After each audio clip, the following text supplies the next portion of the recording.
यह है एनीमे जगत की सबसे हार्डकोर फसल कटाई की विधि। बड़े बड़े हंस 20 मीटर लंबे दरांती को लहराते हुए गेहूं की बालियों को साफ कर रहे हैं। उनके चलने मात्र से जैसे आंधी तूफान समझ जाता है। जब गेहूं के ढेर बन जाते हैं तो दो बकरियां हवा के झोंके से उन्हें मैदान में सुखाने ले जाती हैं। जैसे ही मुर्गा आदेश देता है, गधे को रस्सी से जुते घोड़े की गर्दन में लगा दिया जाता है। बूढ़ा घोड़ा जोश में चिंघाड़ता है और उसके पीछे की विशाल हार्वेस्टर मशीन काम में लग जाती है। कुछ ही देर में खेत की बालियां झुककर गिर जाती हैं। विशाल गधा छोटी गाड़ी खींचता हुआ तुरंत पहुंच जाता है। बकरी अपनी लंबी नुकीली सींग से गेहूं लपेटती है और गाड़ी में बैठे छोटे छोटे बत्तख तुरंत उन्हें समेटकर व्यवस्थित रखते हैं।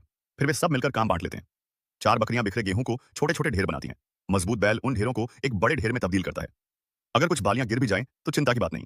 बत्तख उन्हें लाइन से उठाकर फावड़े पर रख देती हैं और मजबूत नर बत्तख लीवर के सिद्धांत से उन्हें ढेर तक पहुंचाता है। साथ में दूसरे बत्तख उन्हें करीने से जमाते हैं। मुर्गियां भी पीछे नहीं रहती। वे एक भी अन्न का दाना बर्बाद नहीं होने देती। संख्या के बल पर उन्होंने तो ऑटोमेशन भी अपना लिया है।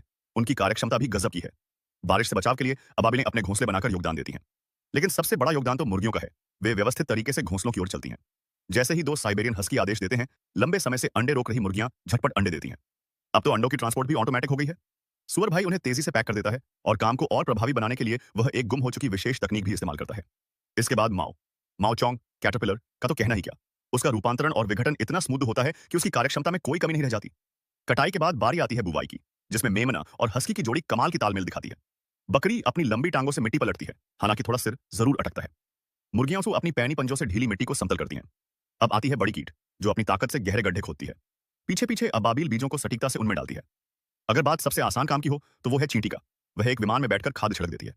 बहुत देर से तैयार बैठे खरगोश अपनी ताकतवर आगे की टांगों से मिट्टी को ढक देते हैं। और अब शुरू होता है सिंचाई का काम। बड़ा मुंह होने की वजह से गिद्ध पानी भरता है और उसे चिड़ियों के चम्मच जैसे चोंच में डालता है, जो उसे नई बुवाई वाली जमीन पर समान रूप से फैलाते हैं। पानी मिलते ही कुछ ही सेकंड में मक्का बीज मिट्टी फाड़कर बाहर निकल आता है और देखते ही देखते बड़ा हो जाता है। टमाटर की बेल भी तेजी से चढ़ती है और पलक झपकते ही लाल लाल रसदार टमाटर दिखने लगते हैं। बंद गोभी भी तेजी से बढ़ती है। थोड़ी ही देर में वह मोटी और भरी पूरी हो जाती है। और फिर आती है बम्पर फसल की खुशी। हस्की एक ठेले को धकेलते हुए मक्का के खेत का चक्कर लगाता है और उसे पूरी तरह से भर देता है। भूखे बत्तख तो लार टपकाते हुए तरबूज ले जा रहे हैं, पर उन्हें बचाने के बजाय सीधे खा भी जाते हैं। बात जब टीम वर्क की हो तो बैल और काली बिल्ली की जोड़ी सबसे ज्यादा असरदार है। वो खेल ही में पेड़ों से सारे सेब गिरा देती है। छोटा भालू वैक्यूम क्लीनर से उन्हें समेटता है और सफेद खरगोश उन्हें टोकरी में पैक करता है। अंगूरों के बाग में चोंच वाली बगुला छोटी सुअर की मदद से अंगूर तोड़ती है। गाजर के खेत में दो खरगोश रस्साकशी की तरह पूरे गाजर परिवार को खींच लेते हैं। इन सभी जानवरों की मेहनत और समझदारी से एक समृद्ध फसल की तस्वीर बनी है। प्रजातियों से परे यह तालमेल उन्हें आने वाली सर्दी का सामना करने में मदद करता है।